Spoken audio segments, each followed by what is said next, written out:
देवली नाम का एक गांव था। उस गांव में संपत नाम का एक व्यक्ति रहता था जो जादू वगैरह जानता था। एक दिन जब वो रात को सो रहा होता है, एक चोर उसके घर में घुस जाता है। वो चोर पूरा घर छान मारता है और सोचता है, ये आदमी कैसे रहता है भाई? इसके घर में एक भी रुपया नहीं है, यहाँ तक के सोना गहने कुछ भी नहीं है।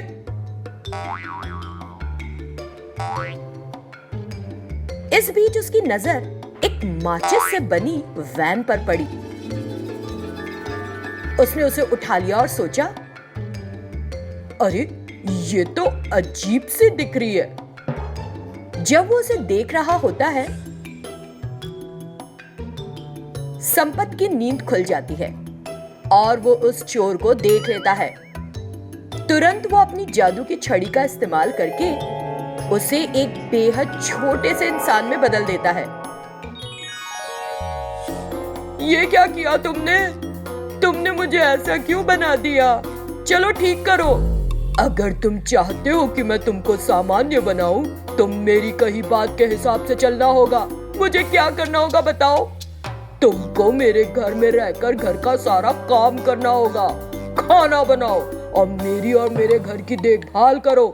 तभी करूंगा मैं तुम्हें फिर से ठीक, नहीं तो बने रहना ऐसे ही। ये सुनने पर वो चोर राजी हो गया।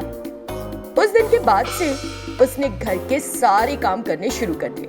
कुछ दिन बीत गए। एक दिन जब सोमनाथ और वो चोर आपस में बात कर रहे होते हैं, सोमनाथ का पोता चिंपू उससे मिलने आता है।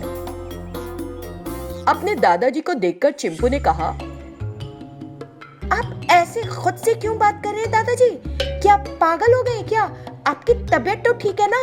अरे सब कुछ ठीक है, लेकिन मैं इस छोटे से आदमी से बात कर रहा हूँ। इतना कहकर उसने चोर को दिखाया। उस छोटे से व्यक्ति को देखकर चिंपू अचरज में पड़ गया। क्या हुआ है उसे दादाजी? तब सोमनाथ ने उसे सारी घटना बता दी। अच्छा दादाजी, आपने पैसा और सोना रखा कहाँ है? सोमनाथ ने हंसते हुए उस मैच बॉक्स वैन को ले लिया। मेरे साथ बाहर आओ। इतना कहकर वो चिंपू को अपने साथ बाहर ले गया। फिर उन्होंने उस माचिस की वैन को वहां रखा और अपनी जादुई छड़ी से कुछ जादू किया। तुरंत वो वैन बहुत बड़ी हो गई, जिसे देखकर चिंपू की आंखें खुली की खुली रह गई। इसे एक बार खोलो और देखो कि अंदर क्या है। तुरंत चिंपू ने उस वैन के दरवाजे खोले और अंदर देखा तो वहां सोना और पैसा था। एक बार फिर वो हैरान रह गया। तभी वो वैन अचानक आगे दौड़ने पड़ लगी। उस जादुई वैन में चोर घुस गया था और वो फिर से पहले जैसा भी हो गया था। जब चिंपू ने वैन को जाते देखा, दादाजी देखिए देखिए, वैन तो जा रही है, उसे रोकिए दादाजी। इस तरह चिंपू जोर जोर से चिल्लाने लगा। सोमनाथ ने उस वैन को अपने जादू का इस्तेमाल करके वापस कर लिया। फिर उसने चोर को बाहर लाकर कहा, क्या तुमको लगता है कि तुम मुझसे इतनी आसानी से बच सकते हो? तुम भूल गए कि मैं एक जादूगर हूँ।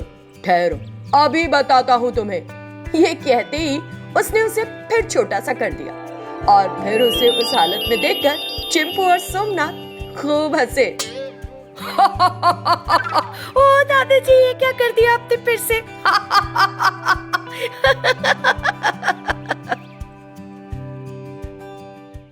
वो एक सुंदर गांव था। उस गांव में कृष्णा नाम के एक आदमी के पास एक ऑटो था। गांव के अधिकतर लोग उसके ऑटो में बैठकर लंबे रास्ते तय किया करते थे, क्योंकि एक वही था जिसके पास ऑटो था। उस ऑटो को चलाकर उसकी अच्छी खासी कमाई हो जाया करती थी। इससे वो खुश रहता था। एक दिन श्याम नाम के एक आदमी ने भी ऑटो खरीद लिया और कृष्णा के ऑटो के पास रख दिया। कृष्णा ने देखा तो उससे कहा, श्याम, ये तो तुमने बहुत अच्छा किया। मेरे अकेले के होने से कुछ ही लोग सफर कर पाते थे और बाकी बैठकर मेरे वापस आने का इंतजार किया करते थे, लेकिन अब सही हो जाएगा। मेरी शुभकामनाएं तुम्हारे साथ है इसके लिए। शुक्रिया तुम्हारा कृष्णा। मैं इस बारे में बहुत दिनों से सोच रहा था, लेकिन ऑटो खरीदने में इतना समय लग गया। इसी बीच वहां कुछ लोग आ गए। कृष्णा उन्हें अपने ऑटो में बिठा कर ले गया। कुछ देर बाद कुछ और लोग श्याम के ऑटो के पास आए। श्याम ने भी उन्हें ऑटो में बिठा लिया और ले गया। इस तरह वो दोनों अपने ऑटो चला रहे थे और शाम में घर चले जाते थे। उस दिन कृष्णा ने अपने पैसे गिने और अपनी पत्नी को पकड़ा। उसने देखा तो बोली, सुनो, ये क्या है? आज तो तुम बहुत कम पैसे दे रहे हो, क्या हो गया? फिर कृष्णा ने श्याम के ऑटो के बारे में बताया। सत्यानाश, क्या और कोई काम नहीं होने? अगर कोई आगे बढ़ रहा है तो बर्दाश्त नहीं होता इन लोगों से। मैंने सोचा था कि तुम्हारी अच्छी कमाई से कुछ पैसों की बचत होगी और ऐसे किसी और के भी ऑटो चलाना शुरू करने की सोची भी नहीं थी। उसने फिक्र करनी शुरू कर दी, लेकिन कृष्णा उसकी बात पर ध्यान दिए बिना वहां से चला गया। कुछ दिन बीत गए। वो हर दिन अपने अपने ऑटो में लोगों को छोड़कर दिन बिता रहे थे, लेकिन कृष्णा की पत्नी हर दिन शाम के लिए बुरा कहती, पैसों में कमी आ जाने की वजह से जो कृष्णा उसे शाम में देता। फिर एक दिन कृष्णा अपने ऑटो के पास खड़ा होकर सोचने लगा, मेरी पत्नी का कहना सही है। जब मैं अकेले ऑटो चला रहा था मैं ज्यादा पैसे कमा लेता था।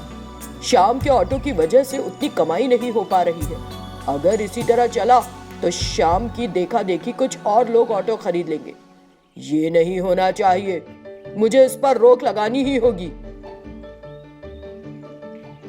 उस रात श्याम ने अपने घर के सामने ऑटो खड़ा किया और सोने चला गया। कृष्णा ने उसके ऑटो के पास आकर उसमें आग लगा दी। कृष्णा को श्याम के ऑटो से हुई परेशानी से छुटकारा मिल गया था और वो घर चला गया। अगले दिन सुबह श्याम उठा और अपने ऑटो की हालत देखी। ऑटो को पूरा का पूरा जला देखकर वो रोने लग गया। हे भगवान, ऐसा क्यों हो गया? किसी ने ये जानबूझकर किया है। मैंने उधार लेकर इस ऑटो को खरीदा था। मैं इसे चलाकर जो पैसे कमा रहा था उसी से मेरा घर चल रहा था, लेकिन अब ये हो गया। हे भगवान, आपको मुझे इस विपदा से बचाना होगा।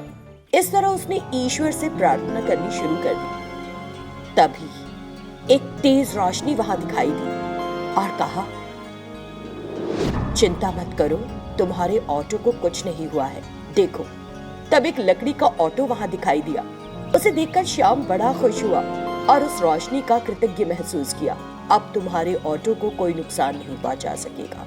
ये ऑटो पानी पर भी चल सकता है, तुम्हें सतर्क रहना चाहिए। ये कहकर वो रोशनी अचानक गायब हो गई। फिर श्याम ने खुश होकर उस ऑटो को ले लिया। उसने लोगों को उस ऑटो में बिठाया और सड़क पर जाने लगा। तेज धूप में भी उस ऑटो में बड़ी ठंडक थी। उसमें बैठे यात्रियों ने कहा, श्याम, तुम्हारा ऑटो बड़ा अच्छा है। तुमने उस ऑटो में क्या लगाया है? मुझे लग रहा है जैसे कि एसी में बैठा हूँ। मुझे तुम्हारा ये लकड़ी का ऑटो बहुत पसंद आया। श्याम ने मुस्कुराकर कहा, ये ऑटो नए तरीके का है। जब उसके ऑटो की विशेषता के बारे में और लोगों को पता चला तो वो उसके ऑटो में सफर करने लगे।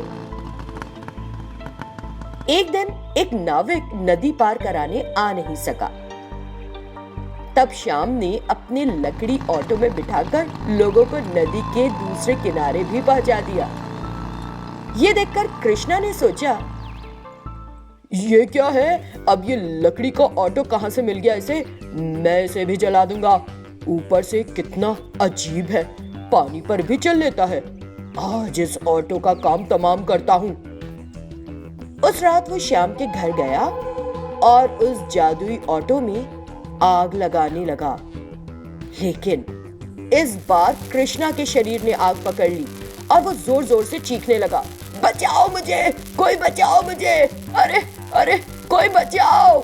तुरंत श्याम अपने घर से बाहर निकल आया और उसे देखा मुझे माफ कर दो श्याम, ये सब मैंने किया था, मैं ऐसा फिर कभी नहीं करूंगा। ये आग किसी तरह बुझा दो।